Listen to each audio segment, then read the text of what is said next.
Alright.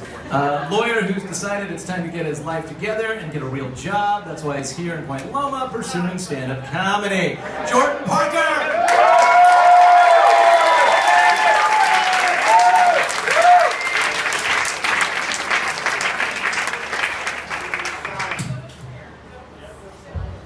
I can't believe you were able to read that. Lawyer's handwriting. Wow, thank you. This is a great audience. Thank you guys for coming out. Give a round of applause for yourself. I love this place. I have been budding comedy down here. I know I've been hyping the show to a lot of you, and it's going to be really hard to live up to those expectations, but I want you all to know I was raised Jewish, so I'm used to people I care about being disappointed in me. In fact, that is the sole motivation we have for our success. So I'm here in Point Loma, and I've really just sort of been getting used to it. Maybe some of you who are from here can explain to me, who on the city council decided you're supposed to get 99% of the porn shops and titty bars? Seriously, on the drive over here, I mean, I guess the decision went that if you're gonna come out of somewhere smelling of shame and covered in glitter, there might as well be an ocean breeze. Some of you I know live here and you're clapping, you're like, shit, maybe it's time to move. But I did move here from the Bay Area. I've decided to stay here permanently, but I think it's a different city. I'm getting used to it, and it's altering my brain chemistry. I think it's breathing all of your La Jolla, Mitt Romney air. It's changing the way I am, and I was at Horton Plaza a couple months ago, and I was in line at Starbucks, and I had this thought to myself, this is intolerable. My internal monologue is British and very proper. This is intolerable. I sure hope that there's another Starbucks in this mall that doesn't have a line. There's soft laughter because you know that is a shameful thought to have, but what's worse is Horton Plaza has 2 Starbucks, and I went to the other one, and there was no line. And that's the problem with San Diego, is it enables you because it makes you expect ridiculous things because they exist. French fries and a burrito is a ridiculous request.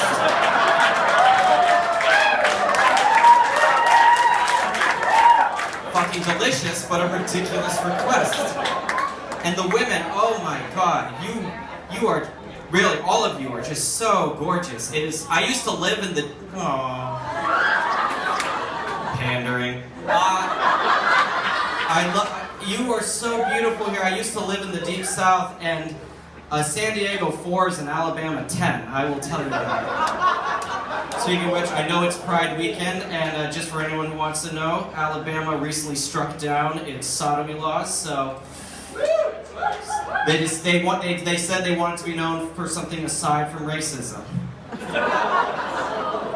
Ooh, all right, I got to do more light comedy. Very good. I could do the thing that most comics do and do the self-deprecating thing. I mean, you know, I'm trying to date down here. It isn't easy, and you know, I'm not a troll. I know that, but no women looks at me and go, I must have him now.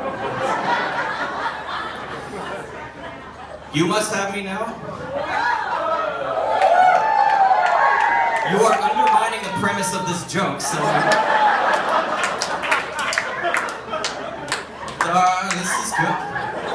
Why did I become a lawyer? Being a comic is better for my dating life than anything has ever been. But being the person who loses his train of thought with all these compliments. Seriously, as a Jew, I'm not used to being praised, so I need negative reinforcement. But you know, as my ex-girlfriend once told me, very loving, she said, you know, Jordan, when I first met you, I wasn't attracted to you in the slightest. But you grew on me. Great, I have the sex appeal of a benign cyst. Not attractive, but not worth the trouble of getting removed. Would you believe that relationship crashed and burned? Apparently, you don't meet your future wife on Bourbon Street, New Orleans. I realize my family is here, and I may have lied about how I met her while we were dating. Just replace romantic chance encounter at a coffee shop with Halloween dressed as the Dick in the Box guy.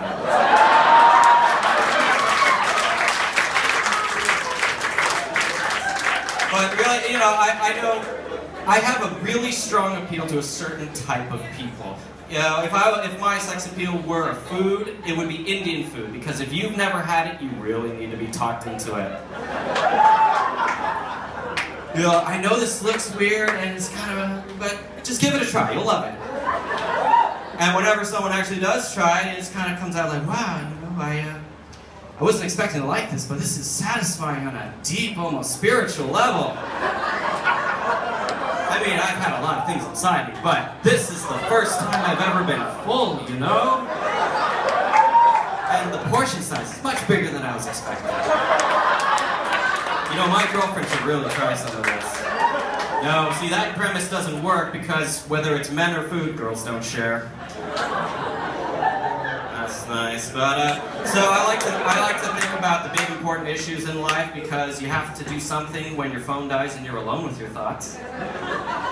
So I know we got a big long-term debt problem, a lot of things that we got to figure out, growing national security state. So I have something that can chip away at all these problems. So you take the NSA, you take the CIA, eliminate both of them, they're not working, and replace it with one lonely Jewish mother. One lonely Jewish mother, because she's the perfect spy, because she will find out everything about everyone. And we won't have the same transparency issues, because she will tell you everything she knows.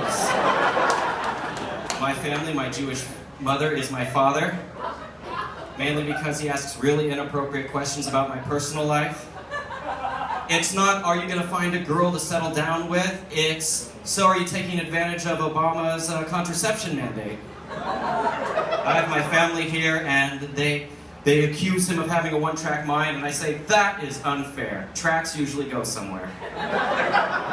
But in my family, I was talking to my mom today. She says, Jordan, you make fun of your dad so much. Why don't I ever come up in your act? Okay, here we go.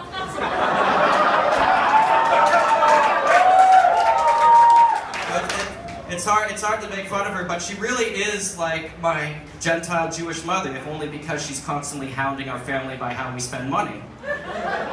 Our family is the only Jewish family in America that trusts our finances to a Gentile. Ooh, controversial. That's using stereotypes. Oh my, the white liberals are, am I allowed to laugh at that? I mean, 90% of my conversations growing up were, Jordan, do you really need to buy that? No. No. But I do love my mom. She's the most amazing. She's from Sweden. She's the most amazing person I know. She speaks 3 languages: English, Swedish, and the ancient language of the Jewish people, sarcastic passive aggression. The problem is, though, she's got a really thick Swedish accent, so I don't know when she's being sarcastic. Like I said, Mom, like I went on college, Mom, guess what? I've decided to become a philosophy major. Oh, well, not everyone wants a career after college. I have to thank her for shaming me into getting a real job, so thank you very much, Mom. But I do spend a lot of time, oh, I'm sorry, do you need to finish?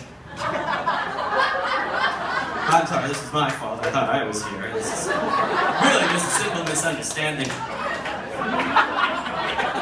But I do spend a lot of time thinking about the big issues, and I try to elevate comedy by talking about important things, so I'd like to talk about dog poop for a second. So a study came out about 5-6 months ago that said that dogs are smarter than we think, because the reason they take so long to go poop, and this is true, is because they are lining up with Earth's magnetic field. Which is amazing, because that means to me that dogs are not the stupid things that people like to say they are. I think they're little scientists. They're everything they do has a purpose. You know, they're digging up the yard, archaeology. Eating a bunch of grass and going inside and throwing up, supermodels. And we also have dog philosophers who are answering the big questions that have plagued dogs forever, like, who's a good boy?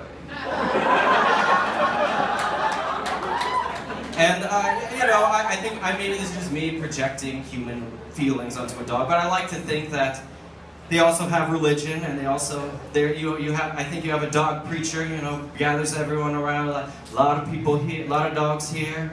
They're wondering, am I gonna please the tummy rubbing food giver? A lot of us are wondering here, am I a good boy? I want you all to know, you're a good boy. You're a good boy. We are all good boys. Thank you very much, San Diego.